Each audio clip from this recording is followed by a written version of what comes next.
Dear class 10 students, today we are going to talk about the fourth subtopic in your political science under federalism, that is decentralization in India. Okay, so let us start. Everybody knows that India is a vast country. It's a big country with lots and lots of diversity. Diversity in all the areas from geographical point of view also. If you see, India is a very diverse country. Culture, language. Okay, so it's such a vast big country could not run only with the help of two tiers of government, that is state government and center government. Okay, states in India are as large as independent countries in Europe. In terms of population, if you talk, Uttar Pradesh is bigger than Russia. Maharashtra is about as big as Germany. Many of these states are internally very diverse. Okay, look at our Sikkim only. Okay, if you look at Sikkim, see how many culture different variety of people in terms of culture, languages, religion, we can see. So these states in India are internally very diverse. Thus we need power sharing within the states. Federal power sharing in India needs another tier of government below that of state governments, and thus, with this need, resulted third tier of government called local government. Okay. Now the question arises: what is decentralization now? When we talk about decentralization, it's very simple. When the power is taken away from center and state government and is given to the local government, it is called decentralization. And what is the basic idea behind decentralization? Why do you think there was power sharing to the local government, that is the third tier of government? What was the idea? The idea was that there are large number of problems and issues which are best settled at the local government, local level, without giving much pressure, okay, or burden to the central government. If you do share powers with the local government, okay, the local government can address the issues and problems of people in the local level. Number two, people have better knowledge of problems in their localities. Okay, जुन चाहिँ मान्छेहरू त्यो एरियामा बस्छ उनीहरूलाई नै उनीहरूको problems बेसी थाहा हुन्छ नि. Okay, they will know their problems. For example, if central government wants to give a community library or community hall or movie hall or anything like that to a village, and but you people living in that village know that those things are secondary. You all need a water tank because you have a water scarcity. So you will be knowing, you will be the best person to know what problems you have in your village. And they also have better ideas on where to spend the money and how to manage things more efficiently. पैसा कहाँ लगाउनु पर्ने, priority कुन चाहिँलाई दिनुपर्ने, importance कुन चाहिँ एरियालाई दिनुपर्ने, त्यो पनि लोकल लेभलमा लोकल पिपललाई सबै थाहा हुन्छ.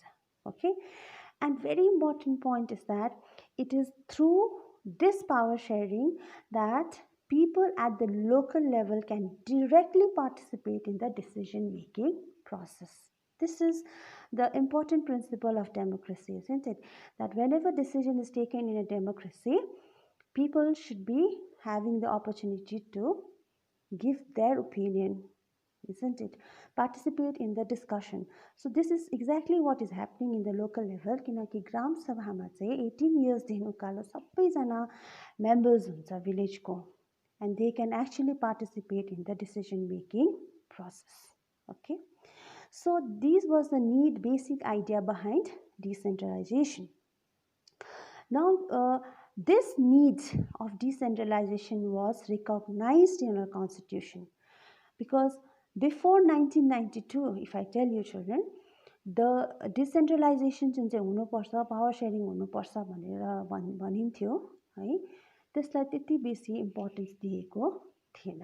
It was not taken very seriously. Elections were not held regularly. Okay, local governments did not have any powers or resources of their own. Thus, there was a very little decentralization in effective terms. Therefore, in 1992, 73rd Amendment was taken place. 73rd Amendment was given to the Constitution, okay, according to which some serious amendments were done in the field of decentralization. Okay, the Constitution was amended to make third tier of democracy more powerful and effective. Third tier भन्ने बित्तिकै local government. So what articles, what sub clauses and clauses were added? How was it made more effective? Number one, after 1992's amendments, number one, now it is constitutionally mandatory to hold regular elections to the local government bodies. Regular election हुनै पर्छ. पहिला चाहिँ regular election हुँदैन थियो, अब चाहिँ mandatory भनेको कम्पल्सरीली regular elections हुनु पर्छ. Number two, seats are reserved in the elected bodies and the executive heads of these institutions for scheduled castes, scheduled tribes and other backward classes. So seats are also reserved for these sections of society, that is scheduled castes, scheduled tribes and other backward classes. Okay. यसमा if you remember हामीले फर्स्टमै पढेको थियौं that power sharing चाहिँ कसरी हुनुपर्छ, त्यो social groupsहरुलाई पनि दिनुपर्छ. So this is how they are giving powers to the social groups, by giving certain reserved seats to this section of society. Number 3, at least 1/3 of all positions are reserved for women. Women को लागि 1/3 seat. Okay, 3 भागमा 1 भाग seat चाहिँ कसको लागि reserve हुनुपर्छ, women. यो सबै amend गर्दै गयो and these clauses were added which made third tier of the government, that is local government, more effective, decentralization more powerful.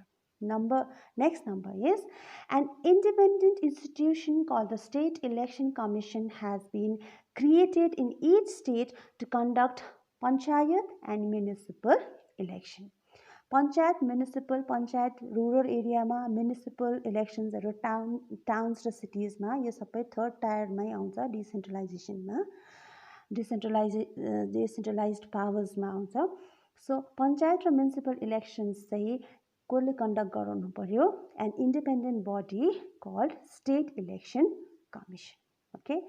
Next is the state government are required to share some powers and revenue with the local government bodies. The nature of sharing varies from state to state. So 1992 को अगाडि चाहिँ के थियो भन्दा local governments did not have many powers, okay, and resources. It was not specified.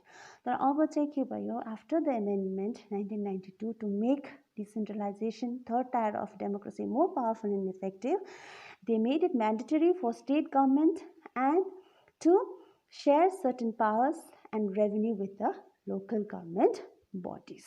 Okay, so after these amendment and these clauses and articles which came in the constitution, decentralization in India became more strong, thereby reducing the burden of central government, helping decentralization of the power, and therefore promoting and safeguarding the unity of the